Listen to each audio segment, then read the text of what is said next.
نحمده ونستعينه ونستغفره ونؤمن به ونتوكل عليه ونعوذ بالله من شرور أنفسنا ومن سيئات أعمالنا من يهده الله فلا مضل له ومن يضلله فلا هادي له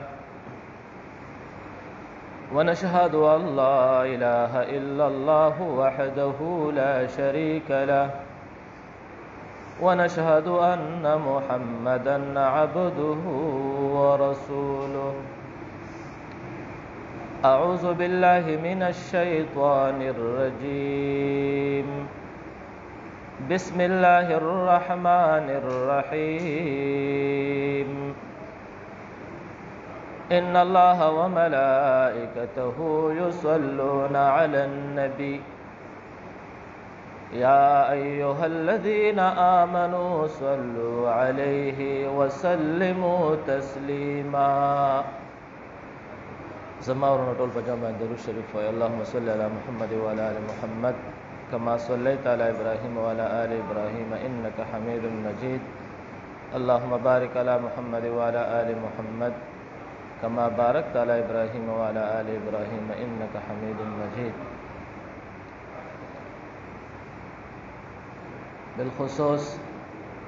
تاسو تما تیر شوی جمعۃ المبارک په ورځ باندې د محرم د مهینې او به پاغه کې د اسلامي هجری تاریخ او به داغه سره تاسو تما د میاشتو د اسلامي د نمونو اهمیت بیان کړو. ما تاسو ته ویلو که خیر ژوند دی آینده جمعه که خیر زندگی وا نو تاسو ته بعد د عاشوره بیان کو. عاشورا ستوي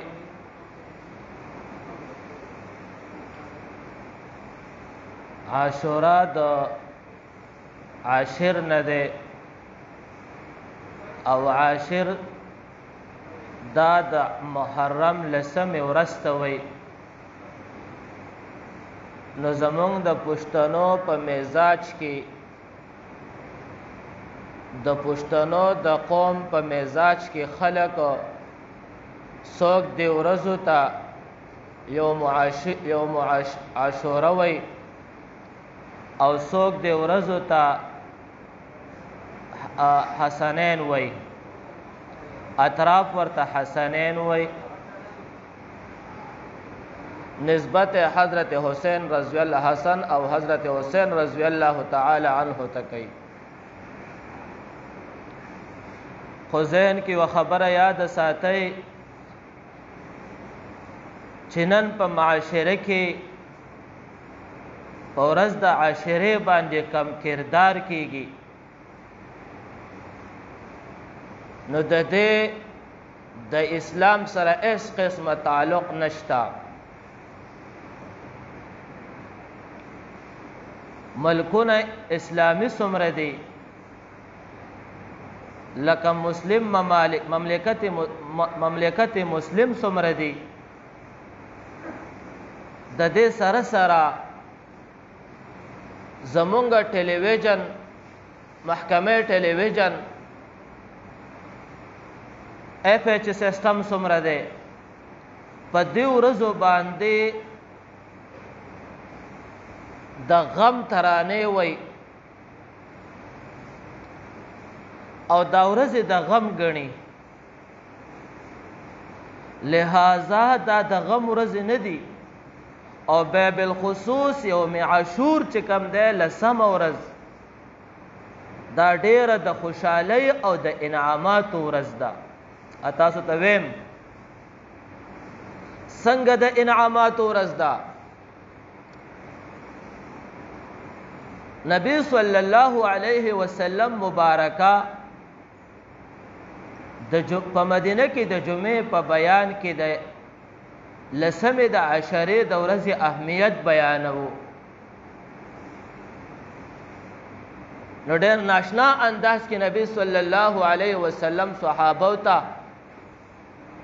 د عاشورې اهمیت بیان کو. بخاری کې مسلم کې دا احادیث موجود دي. نبی صلی الله علیه وسلم او فرمایل بابا آدم علیه السلام زمونږ ستاسو پلار نکاح. اول ذهن کې یو خبره یاد وساتئ چې په دې 19مه ورځ باندې په یوم عاشوره باندې الله رب العزت په ټولو انسانانو باندې په مخلوقاتو باندې او په خصوص په انبیاو باندې په امتونو باندې ډېر غټ احسانات او انعامات کړي دي. خلص انعامات هغه دي چې د هغې تعلق د انبیاو سره دی. نبی صلی الله علیه وسلم او فرمایل چې بابا آدم علیه السلام په ورځ د جمعې باندې الله پیدا ک. ورځ د جمعې لاول ډېره اهمیت ساتي په اسلام په ورځو کې، اسلامي ورځو کې.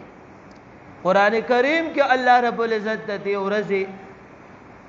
ذکر کړي، حالانکه د نور ورځو ذکر نشتا، صرف د ورځې د جمعې ذکر په قرآن کریم کې شته. یا ایها الذین آمنوا اذا نودي للصلاة من یوم الجمعه. بابا آدم علیه السلام وی الله رب العزت په ورځ د جمعې باندې پیدا ک. بابا آدم علیه السلام چې الله رب العزت دنیا ته راولېږو، نو دنیا ته د دې راتګ دا د جمعې په ورځ شوی و. بابا آدم علیه السلام په هندوستان کې په سرندیب غر باندې کوس کو، د شپې راغلی و او بیبي هاجره په جده کې کوزه کړه. نو دا سعودي عرب کې یو ښار دی، نو جدې ته مونږ ځکه دا علماو ته ځکه جده وه چې زمونږ نیا بیبي کوزه شوې وه، نو دا نوم هم هغې ته منسلک شوی دی، منصب شوی دی، هغې ته نسبت کېږي جده. جده په عربۍ کې نیا ته وایي او جد په عربۍ کې نکه ته وایي. بابا آدم علیه السلام الله په هندوستان کوس کو سرندیب ښار باندې د شپې کو شوی و. نو چې کله د شپې کو شوی و، شپه وه د دنیا ته د شپې رال تیارې وې. بابا آدم علیه السلام پریشان دی، الله ته په سجده پرېوتو چې یا الله په کوم څه کې رالم، استغفار او توبه الله ته وباسي، ځکه یو خطا په جنت کې یو اجتهادي خطا شوی وه. شیطان زما او ستا دشمن دی، شیطان قسمونه ورته وخوړل، د هغه قسمونو په وجه باندې بابا آدم علیه السلام نه خبره یاره شوه. قرآن کریم کې الله وایي یا ایها الذین لا تقربوا، قرآن کریم کې وایي چې د شجرې ته به نه نږدې کېږي، ولا تقربوا الشجره. بابا آدم علیه السلام پیدایش داغه مولود داغه جوړواله په قرآن کریم کې په 25 سورتونو کې ذکر دی. نو دا الله ته په سجده باندې پرېوتو، نو بیا هلکا هلکا رڼا ښکاره شوه، په دې سیټونو ورته رڼا ښکاره شوه، په سجده پروت دی، په دې سیټونو ورته رڼا ښکاره شوه. نو چې کوم وخت دې ته رڼا ښکاره شوه، بابا آدم علیه السلام را پاسېد د خوشحالۍ نه چې واپس جنت دی. چې حالات یې وکتل، جنت نو خو رڼا راله، ځکه جنت کې خو به رڼاګانې او خو د خوشحالۍ نو میدان دی. خو ذهن کې یوه خبره یاده وساتئ چې د الله رب العزت نعمتونه څومره دي، دا الله په جنت باندې تمام کړي دي، او د الله رب العزت عذابونه څومره دي، دا په جهنم ختم کړي دي.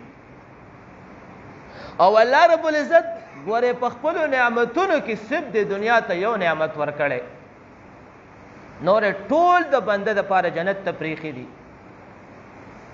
دا ما ته چې څه میلاویږي دا کم انعامات میلاویږي نعمتونه میلاویږي دا د الله د نعمتونو نه صرف یو نعمت دی په دنیا کې بالمجمع دا ټول یو نعمت دی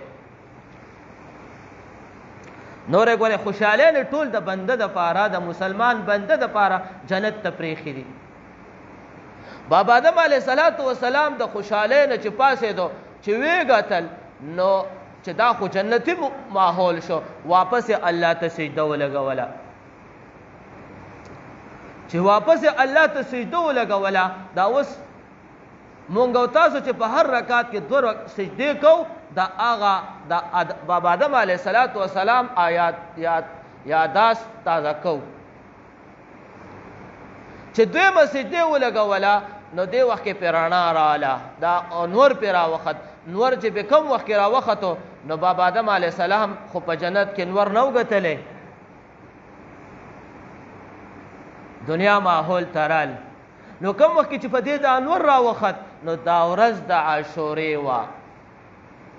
مونږ او تاسو له چې الله رب العزت دنیا کې انعام راکو بابا آدم علیه السلام نو په ورځ د عاشورې باندې دنیا ته راغلی په ورځ د جمعې باندې راغلی دا ګوره د نعمت ورځ ده د خوشحالۍ ورځ ده دا د غم او د فکر ورځ نه ده د سوک ورځ نه ده دویم نمبر نوح علیه السلام چې کله عذاب رال کم وخت کې چې عذاب رال او په 12مه سپاره کې بیان دی په جودي غر باندې کشته د نوح علیه السلام کوزه شوه او نوح علیه السلام او د ده سره 80 کسان تقریبا بمای نور مخلوقات جنسي دا د کشتۍ نه راکوزېدل نوې دنیا ماحول جوړېدل نو دې وخت کې دا ورځ د عاشورې وه اکثر د دې اسکول په دې امتحاناتو کې راخلي هم وی آدم ثانی وښیئ آدم ثانی نوم ولیکئ نو آدم ثانی هم د نوح علیه السلام دی دویم آدم ځکه آدم علیه السلام نور خو چې کم مخلوقاتو هغه مخلوقات ختم شول عذاب کې ختم شول نو آدم علیه نوح علیه السلام دوباره دا کوم مخلوق چې د نوح علیه السلام سره په کشتۍ کې وایي د دې نسل ختم شو نسل واپس د نوح علیه السلام نه خور په دنیا کې نو دې ته آدم ثانی وایي په عربۍ کې نو دا ورځ د عاشورې وه دنیا آباده شو دنیا کې مخلوق واپس آباد شو څومره لوی د نعمت ورځ ده دریم نمبر احسان حضرت ابراهیم علیه السلام چې په اور کې گزار شو هغه په خپله باندې دا ټولې واقعې غټې غټې واقعې دي خو زه دې خلاصتن څو الفاظ راوچتوم حضرت ابراهیم علیه السلام چې په اور کې گزار شو او د اور نه د دې بریواله را القرآن اور ته الله حکم وکړو بردن وسلاما علی ابراهیم الله حفاظت په اور کې وکړو دا ټول انسان ته یو یاد ګڼله ده چې بنده دا وګوره آدم علیه السلام په اسمانونو کې و الله ځمکې ته راوست دنیا ته الله آباد کړه نوح علیه السلام نه واپس الله دنیا آباد کړه عذاب رال ځکه بندگانو کفر کې مبتلا و شرکونه کول واپس دنیا آباد شو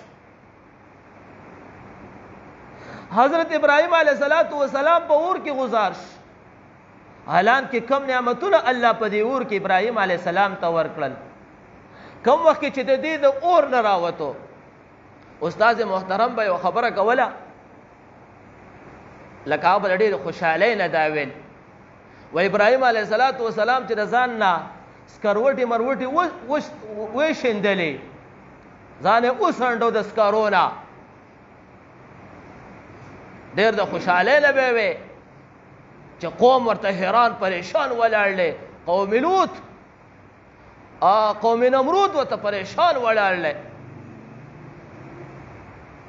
دې له خو مونږ عذابونه ورکړه په اور کې مو واچو د اور نه برې شو نو کم وخت کې چې دی د دې اور نه رابرې کېدو نو او ورځ د عاشورې وه څومره د الله لوی احسان د مسلم د پاره د مسلمانانو د پاره الله رب العزت د ابراهیم علیه السلام حفاظت کې په اور کې وکړو دام یو یادګڼله د یوم عاشورې باندې چې دا یو ذهن کې دا خبره راشي چې ابراهیم علیه السلام الله بریک د اور نه بریش اور ورته یخ گزار حالانکه ټول قوم نمرود باچای وقت کافر ظالم باچا طاقت د ابراهیم علیه السلام سره د الله نو خپل حالانکه ابراهیم علیه السلام سره سم نو علما لیکي چې کوم وخت دی اور ته گزارو نو د قوم نمرود او د باچای وقت ته جامیم وويسته چې کله د جامع مو وسته اور ته گزار کو الله ورته د جنت د جامع راولېږلې په واسطه د جبريل نعمتونه ورته د جنت راولېږل چې د ابراهيم عليه السلام نه تاسو کو کم ځای کې ډېر خوشاله وي وای اور کې ډېر خوشاله ومه ځکه نعمتونه ورته الله د جنت نه رالېږل نو دا یو یادګڼنه د ورځ د عاشورې د خوشحالۍ ورځ ده پنځم نمبر حضرت موسی علیه السلام تاسو به اورېدلي د علماو نه ځای په ځای حضرت موسی علیه السلام چې د قبطیانو نه د فرعونیانو نه تنګ شو نو الله ورته هجرت وکړه نو د هجرت بني اسرائیل ځان سره په هجرت باندې بوتلل حالان کې د بني اسرائیل سره سم نو تاسو به اورېدلي غلامانو تشلاس موسی علیه السلام ځان سره ځکه د الله طاقت ته ورسره موسی علیه السلام ځان سره روان کړل او حالان کې لارو کې وتوشران ویل یا موسی ته چې په دې کومه لار روانې مخکې دریاب را روان دی او فرعونیان د هغې لښکر پوجیان نه پسې شاته را روان دي څه به کوو موسی علیه السلام ورته موږ سره الله دی الله حالان کې دا یوه خبره کوم نبی صلی الله علیه وسلم چې کله په غار سور کې ابو بکر صدیق رضی الله تعالی عنه ورسره نو ابو بکر ورته یا رسول الله مبارک د دې کافرانو خپې لاندې ښکاري دا لاندې یا دغه کافران دي نبی صلی الله علیه وسلم ورته فرمایي و یا ابو بکر دو کسان مونږ یو درېم را سره الله دی مونږ سره الله دی الله کافران ټول نا امیده واپس مکې ته لاړل حالان کې ټول مکه پسې راوتې وه او تاسو زمانه مخکې اورېدل تقریبا 3 کاله وړاندې چې د نبي صلی الله علیه وسلم په سر باندې د ډېرو غټو د اوښانو انعام اخیستی شوی او د ابوبکر په سر باندې هم رضی الله تعالی عنه د هغه په سر هم د ډېر غټو د اوښانو انعامات اخیستی شوی که چا گرفتار راوستل یا چا مړه راوستل الله حفاظت موسی علیه السلام د فرعون نه د لښکر نه چې په دریاب باندې پورې وځي الان کې زما ذهن کې یوه خبره نن خو ډېره ناشنا خبره وه ما یا الله د فرعون د لښکر د هغه پوجونه د هغه قوم دا ټول په بني اسرائیلو پسې راوتي او د موسی علیه السلام سره یو کوتک کونټۍ ورسره د عصا 14مه سپاره کې د هغې وضاحت شوی دی کونټۍ ورسره ده الله ورته وایي یا موسی وایي تا سره دا کونټۍ نه ده وایي دا چې دومره غټې مقابلې د فرعون سره وکړې په دې کونټۍ باندې اژدها به دې جوړه شوه دا دې دریاب ته راغوځار کا 12 لارې ورته الله دا بني اسرائیل 12 قبیلې وې 12 لارې ورته الله په دریاب کې جوړې کړې او حالان کې دا اوبې ورته داسې کړې لکه شیشه ټول یو بل ته ښکاره کېدل چې زړه کې ګبراهټ را نه شي ویره را نه شي او صحیح سلامت ټول د موسی علیه السلام لښکر بني اسرائیل د دریاب نه پورې وتل غټه واقعه ده خو فرعون پکې الله هلاک الله ورته څه فرمایي وایي د آینده د ټولو نسلونو دپاره به د عبرت ګرځوم تر قیامته پورې به عبرتي چې ما او تا او اکثر زه هر انسان به فرعون ګټلی په نن زمانه کې نمونه جسم دا ټول دا الله دې بندګانو خپلو بندګانو ته ښه چې بنده د دې حفاظت چا وکړه بني اسرائیلو سره سم نو د فرعون د لښکر سره فوجونه اوخان اسونه غشي هر قسمه د هغه وخت زمانه اسلحه ورسره موسی علیه السلام تش لاس الله حفاظت دا یو یادګڼله ده چې کله دې په دریاب باندې پورې وته صحیح سلامت پورې وته دا ورځ د عاشورې وه دا څومره د انعام ورځ ده موږ نن د عاشورې د ورځې نه د غم ورځ جوړه کړې ده دریم نمبر حضرت عیسی علیه السلام مبارکه کم وخت کې چې دې باندې دغه بني اسرائیلو یهودیانو دا قتل منصوبه ورته تیاره کړه واقعا په خپله ډېره غټه ده د قتل منصوبې تیاره کړه او دې وخت کې چې کوم وخت کې دوی د دې قتل منصوبو کمرې ته ورنوتل د هغه جاسوس نه الله د عیسی علیه السلام تصویر جوړ کو هغه جاسوس مردار یې کو او موسی عیسی علیه السلام الله بر اسمانونو ته وخېجو قرآن کریم کې ذکر دا زموږ ایمان او عقیده ده نو هغه جاسوس چې مردار شو نو ورځ د عاشورې وه حالانکه قوم پسې راوتې بني اسرائیل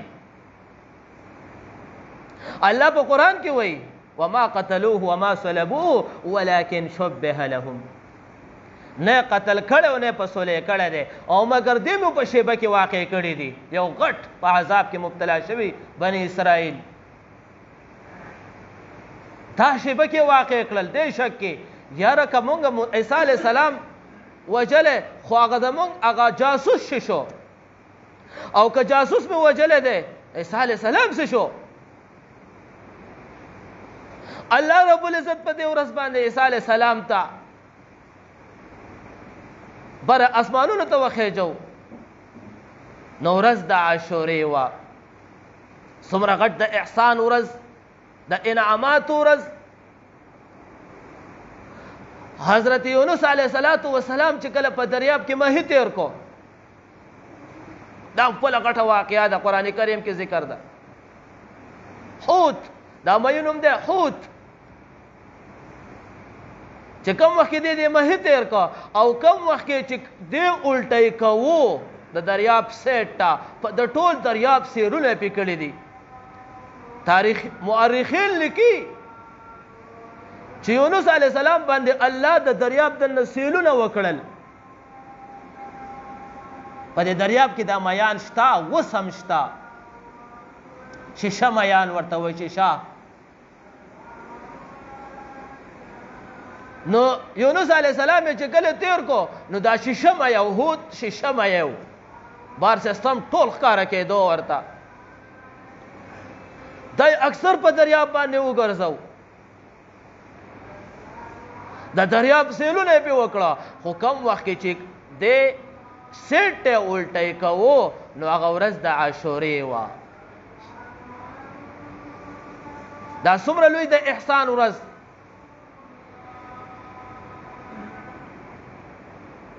حضرت ایوب علیه السلام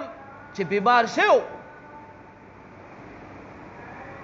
تاسو به اورېدلې اکثر د علماو نه په هغه ورځ چې دی چې کله بیمار شو او الله ورته د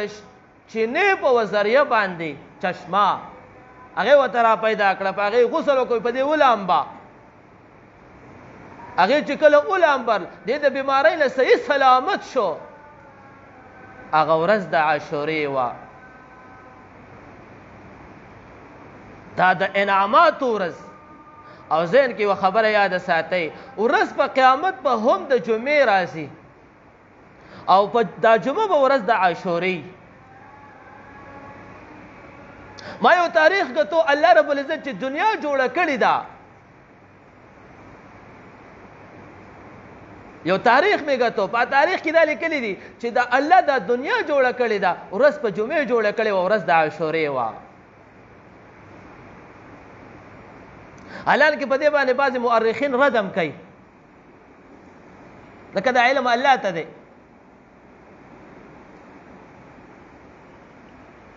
بل یو تحریخ مې ګټو چې الله رب العزت په دنیا کې څلور قسمه مخلوق آباد کړی په دنیا کې د حساب والا چې الله رب العزت په سره حساب کتاب کوي یو جن دی چې دا اوس موجودم جن شته انس او جن الله په قرآن کې ما خلقت الجن والانس الا ليعبدون جن او انس او جن سره به الله حساب کوي بل یو دو قسمه مخلوق الله هم نور پیدا کړي په دنیا کې هن او بن دا څومره مخلوقات دغه چې الله را لېږلي دي په ورځ د عاشورې دا مخلوقات پیدا کړي دي هر نوع د مخلوقاتو الله په ورځ د عاشورې پیدا کړي ده نو دا د انعاماتو ورځ ده چې زه به تاسو ته یو 2 جمعې 3 جمعې نور هم خبره کوم ختمېږي نه خو خلاصه درته ذکر کوم چې دا د غم او د سوک ورځ نه ده دا د خوشحالۍ ورځ ده نبی صلی الله علیه وسلم په مکه کې به د ورځ د عاشورې باندې روژه نیوله مکه کې چې د نبی صلی الله علیه وسلم سره کم صحابه و هغې به هم نیوله نبی صلی الله علیه وسلم چې کله مدینې ته هجرت وکړو نو مدینې کې به یهودیانو ځکه یهودیان اکثر په مدینه کې آبادو نو یهودیانو به هم د ورځ د عاشورې روژه نیوله نبی صلی الله علیه وسلم د یهودیانو نه تپوس وکړو تاسو دا روژه ولې نیسئ وی صاحب دا مونږ ځکه نیسو چې مونږ بني اسرائیل مشران د فرعون د په دې ورځ باندې نجات موندلی دی دا زموږ د خوشحالۍ ورځ ده ګوره ښه بني اسرائیل په هغه وخت کې دا الفاظ ویلي په دې ورځ موږ بني اسرائیلو د فرعون نه نجات موندلی دی د قبطیانو نه لهذا دا زموږ د خوشحالۍ ورځ ده دا خوشحالي موږ په روژه باندې مناوهو الله ته ځکه الله موږ ته په دې ورځ نجات راکړی دی نو نبی صلی الله علیه وسلم به مخکې دا روژه نیوله نبی صلی الله علیه وسلم حکم وکړو چې آینده دپاره ځکه موسی علیه السلام مونږ ته ډېر نږدې دی ځکه موسی علیه السلام مونږ خو تابعدار د موسی علیه السلام یو لهذا آینده چې کم دی عاشوره به هم مونږ په پابندۍ سره نیسو خو د دې سره نهمه او لسمه یو ځای کوو 2 روژې به نیسو کمال الله ژوند راکو نبی صلی الله علیه وسلم فرمایي چې آینده به بیا زه نهم او لسمه دواړه نیسم یا لسمه یو لسمه ځکه د یهودیانو خلاف پکوم نو دا سنت عمل دی نهم او لسمه ورځ روژه نیول دا سنت عمل دی او لسمه یا یولسمه روژه نیول دا سنت عمل دی بعضې علماو لیکلي دي چې د عاشورې په ورځ باندې یوازې روژه نیول دا مکروه کې راځي